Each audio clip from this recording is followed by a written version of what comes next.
दाट लोकवस्ती असलेल्या भवानीपेठ मुकुंदनगर मराठा वस्तीमधील 60 वर्षापूर्वी बांधलेल्या सार्वजनिक शौचालयाची पाहणी करण्याकरिता नुकतेच पदभार घेतलेले अतिरिक्त आयुक्त रवी पवार यांनी परिसरामध्ये येऊन पाहणी केली।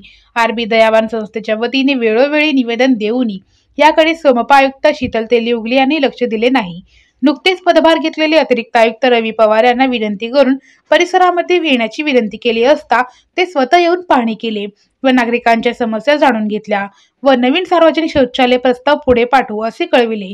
यावेळी आर्किटेक्ट राजरत्न पडतरे व संस्थापक रमाकांत बाळशंकर, झोन अधिकारी अंतरोळीकर, मुख्य सफाई अधीक्षक नागनाथ बिराजदार, मुख्य आरोग्य निरीक्षक सूर्यकांत लोखंडे, आवेक्षक मसलकाम, आरोग्य निरीक्षक सचिन कदम, आरोग्य निरीक्षक शेषराव शिरसट, नवनाथ कुचेकर, सामाजिक कार्यकर्ते विश्वभूषण कांबळे, भवानीपेठ परिसरामध्ये सर्व नागरिक उपस्थित होते।